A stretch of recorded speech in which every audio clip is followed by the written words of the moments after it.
No coração da África, numa época em que grandes impérios se erguiam e caíam, uma mulher desafiou uma das maiores potências do mundo e se recusou a curvar-se. O nome dela era Nzinga, e esta é a história épica da rainha que, praticamente sozinha, enfrentou o Império Português e saiu vitoriosa. Imaginem uma terra rica em cultura e tradição, os reinos de Ndongo e Matamba, que hoje fazem parte de Angola. No século XVII, esse território tornou-se alvo da cobiça europeia.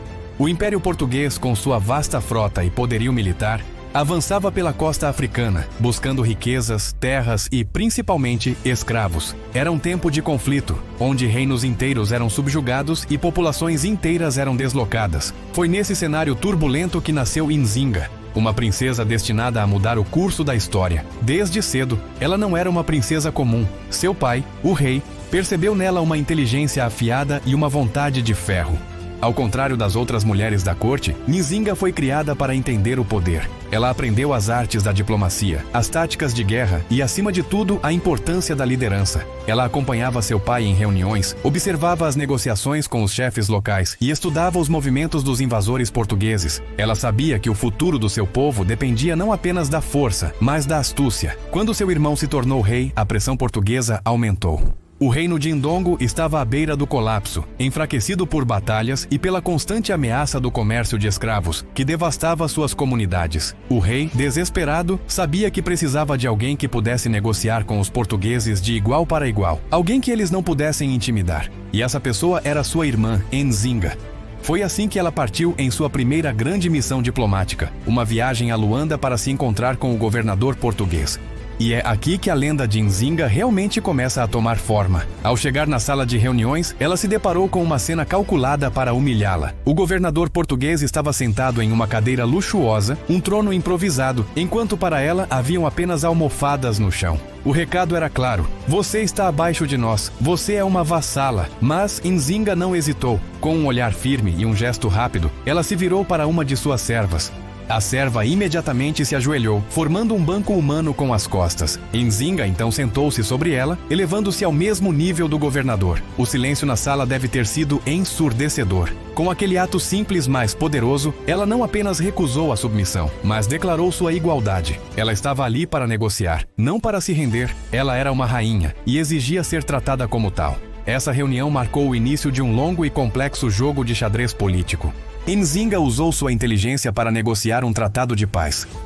Ela concordou em se converter ao cristianismo, sendo batizada com o nome de Ana de Souza, um movimento estratégico para ganhar a confiança dos portugueses. Em troca, exigiu o fim das incursões em seu território e o reconhecimento da soberania de Ndongo. Por um tempo, a paz pareceu possível, mas as promessas dos colonizadores eram vazias. Logo ficou claro que a diplomacia não seria suficiente. Os portugueses traíram o acordo. Continuaram a capturar seu povo e a expandir suas fronteiras. Quando seu irmão morreu, Nzinga assumiu o trono. Agora, como rainha, ela entendeu que a única linguagem que o império entenderia era a da força. Se eles queriam guerra, teriam a melhor que a África poderia oferecer. E assim, a diplomata se transformou em guerreira. Nzinga não era uma rainha que governava de um palácio distante. Ela liderava seus exércitos pessoalmente, no campo de batalha. Vestida como um soldado, ela cavalgava à frente de suas tropas, inspirando coragem e lealdade. Ela reorganizou completamente suas forças armadas, adotando novas táticas e treinando seus guerreiros para enfrentar as armas de fogo europeias. Sua genialidade estratégica era notável. Sabendo que não poderia vencer os portugueses sozinha, ela começou a tecer uma complexa rede de alianças. Uniu-se a outros reinos africanos que também resistiam à colonização. Ela chegou a se aliar com os holandeses, inimigos dos portugueses na Europa, usando as rivalidades imperiais a seu favor. Ela transformou o interior de Angola em um pesadelo para as tropas coloniais.